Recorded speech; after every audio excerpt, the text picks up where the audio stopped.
Está escrito, ó Pai, no Evangelho de João, que sem ti nada podemos fazer. Se do alto não vier, meu Pai, nem a quem está aqui, meu Pai, pode fazer nada. Por isso, neste momento, fala o Senhor com a tua igreja. Ministra sobre o teu povo, para a glória e louvor do teu nome. Amém. Pode assentar. Glória a Deus. Irmãos, segundo alguns estudiosos, Paulo, quando ele escreveu essa segunda carta para Timóteo, ele estava preso. Uns dizem que em Roma, outros dizem que em Troades, mas a verdade é que ele estava preso. Independente se foi em Roma, se foi em Troades, Paulo, ele estava preso. E Paulo sabia que ele não sairia daquela cadeia com vida. A vida terrena de Paulo estava terminando e ele já sabia disso. Então, ele agora escreve essa segunda carta para Timóteo para encorajar a Timóteo. Ele passa para Timóteo alguns conselhos para que Timóteo ele desperte, para que Timóteo seja encorajado e não pare. Então, ele fala para Timóteo: Timóteo, o que de mim, entre muitas testemunhas ouviste? Ou seja, Paulo, ele está falando para Timóteo: ó Timóteo, durante a minha trajetória, onde você me acompanhou, você viu os meus ensinamentos, as minhas pregações, onde muitos ouviram, muitas testemunhas também ouviram. Confia a homens fiéis. Assim, Timóteo, como eu estou confiando a você, eu quero que você também confie a pessoas fiéis, que sejam idôneas, ou seja, capazes, pessoas aptas, para que eles também ensinem aos outros. Então, nós vamos ver que esse é um princípio da palavra de Deus que já vem da antiguidade. Se nós vamos ver Deuteronômio capítulo 6, a partir do 7, nós vamos ver que Deus fala que eles devem ensinar o filho assentado, andando pelo caminho, deitando, se levantando. Ou seja, o ensinamento ele tem passado adiante. Jesus ele chama 12, porque Jesus sabe também que seu ministério terreno é de curto tempo, ele não tem condições, apesar de ele ser onisciente, mas nas condições em que ele pisou na terra, ele só poderia ser onisciente em espírito e não como pessoa. Então ele sabia que ele não poderia estar em todos os lugares. Então o que é que ele faz? Ele chama 12, ensina a palavra e aí ele envia. Para quê? Para que a palavra seja propagada, para que a palavra possa chegar como chegou para a gente. Quando ele fala com os discípulos: ide por todo mundo e pregai o evangelho, nós sabemos que não é o discípulo que ia rodar todo mundo, toda a terra para pregar. Mas os discípulos ele ia fazer o quê? Confiar a palavra às pessoas que sejam idôneas e capazes. Para quê? Para que a palavra pudesse ser propagada. Aleluia. Então, quando está lá em Atos, seu capítulo 1, seu verso 8, quando ele fala: descerá sobre vós a virtude e o poder do Espírito, e vós sereis minhas testemunhas, tanto em Jerusalém, como em toda a Judéia e Samaria, até os confins da terra. Não é o discípulo que ia pregar até os confins da terra, mas os discípulos iam pregar e pessoas iriam levar a palavra.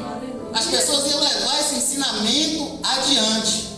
É como se vocês, ou melhor, nós que estamos aqui todos os dias ouvindo a palavra do Senhor, é como se a palavra estivesse confiada a nós para que nós também pregássemos aos outros, para que nós pudéssemos propagar. Não é que eu vou andar no mesmo lugar que a minha pastora Jocélia vai estar. Não, a pastora vai estar em um canto, ela vai pregar onde ela estiver, e aonde eu estiver, que você estiver, você vai anunciar a palavra, e assim a palavra ela é propagada e pode alcançar as pessoas. Esse é o propósito de Paulo. Quando ele fala para Timóteo: confia a homens fiéis, o que de mim você aprendeu. Ele está dizendo: você ouviu de mim a palavra, eu estou confiando em você a palavra, e agora você vai confiar as pessoas, mas que sejam fiéis e capazes. Para quê? Para ensinar os outros, porque o ensinamento ele não ficar só para mim e para você, porque a minha carreira está se encerrando, eu não tenho mais como seguir adiante, mas por cartas eu vou lhe ensinar para que você também, como seu ministério está iniciando, você possa passar adiante esse ensinamento. o intuito de Paulo para com Timóteo? Encorajar Timóteo a fazer essas coisas, porque quando ele fala no versículo 3, sofre pois comigo as aflições, quem está falando, igreja, não é alguém que leu as escrituras e sabe que tem sofrimento. Não é alguém que simplesmente foi ensinado e que alguém chegou para ele e ensinou no estudo bíblico que seja e fala, o evangelho tem sofrimento. Não, quem está falando é alguém que sofreu na pele esse sofrimento. E que Timóteo sabe disso. E quando ele fala, sofre pois comigo, Timóteo entende muito bem do que ele está falando. Ou seja, ele está falando, ó Timóteo, eu estou sofrendo até hoje pelo evangelho. Então sofre comigo também, por quê? Porque o evangelho é sofrimento. Quem vem para a igreja, quem vem em busca de Cristo, quem vem ouvir o evangelho e pensa que é flores, está enganado. O evangelho, pelo contrário, evangelho é sofrimento. Paulo está dizendo, sofre pois comigo as aflições como um bom soldado de Jesus Cristo. É necessário passar, porque o próprio Jesus, ele fala, no mundo tereis aflições. Está escrito no Evangelho de João, no seu capítulo 16, no seu verso 33, o último versículo no caso. Então, Jesus ele está ensinando aos discípulos, encorajando os discípulos, mas só que Jesus fala da sua morte. E quando Jesus fala da sua morte, os discípulos eles ficam tristes. E aí Jesus fala no seu verso 33, tenho-vos dito isto para que em mim tenhais paz. No mundo vocês vão ter aflições, mas tende bom ânimo. Tende bom ânimo, eu venci o mundo. Aleluia. Então, esse é o ensinamento que Paulo está passando para Timóteo. Sofre comigo, Timóteo, as aflições. E nós vamos ver durante a trajetória que o povo de Deus passaram por aflições e por sofrimento. Nós vamos ver o que aconteceu com José quando ele foi lançado em uma cova e depois em seguida vendido como escravo e foi parar numa cadeia. Mas Timóteo cria em quê? Na palavra, Timóteo cria em Deus. José cria em Deus. José cria em Deus, por isso ele passou por essa situação. Nós vamos ver as situações dos profetas. Elias ele se escondeu numa caverna, por quê? Porque ficou aflito pelo dito de Jezabel. Nós vamos ver, segundo a tradição, algumas histórias, que o profeta Isaías ele foi cerrado. Ezequiel foi preso, ficou na Babilônia quando foi chamado para profeta. Nós vamos ver as histórias de Daniel, foi lançado na cova dos leões. Isso é sofrimento, igreja?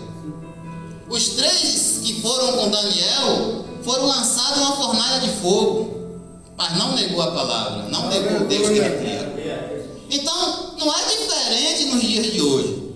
Os discípulos, Jesus falou com os discípulos, vocês vão ser lançados nas sinagogas, vão ser açoitados, vão ser lançados em prisões, sacerdotes, sumos sacerdotes, vão pegar vocês e vão bater por quê? Por amor ao meu nome. Vocês vão apanhar por causa disso.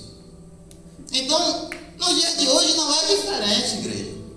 Talvez você não tenha apanhado, talvez você não foi lançado em uma cadeia por causa do evangelho, mas você sofre outros tipos de aflições, porque a palavra ela vai lhe confrontar quando você quer fazer algo que é da sua vontade, e isso aflige a sua alma, isso aflige os seguidores de Cristo, porque a palavra é isso, a palavra ela direciona você por um caminho, quando na verdade muitas das vezes você quer ir por um outro caminho. Aleluia. Mas aí você é confrontado com isso.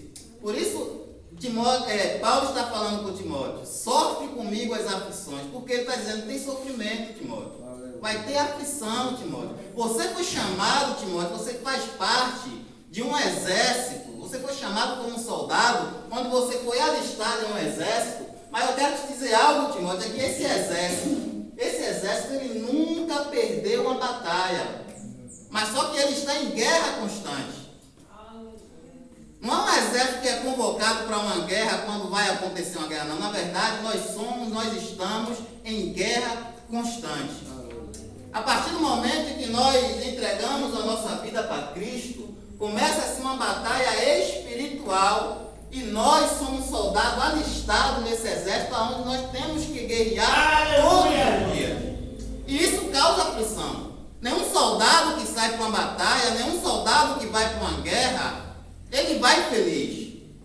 ele vai com alegria. Pelo contrário, ele vai aflito. Por quê? Porque quando, falando de um exército terreno, ele deixa a família. Ele deixa pai, deixa mãe, esposa, filhos. Então ele não sai feliz, ele não sai alegre. Por quê? Ele sabe que ele pode não voltar com vida desta guerra. Então ele sai aflito. Então nós somos alistados neste exército do Senhor. Só que a vantagem da gente é que o nosso general, aquele que nos alistou, ele nunca perdeu uma batalha. Então quando nós saímos, quando nós batalhamos todos os dias, na verdade nós já temos essa vitória garantida. Então somente a gente tem que ficar posicionado. A gente tem que ficar, na verdade, na posição no qual nós temos sido chamados.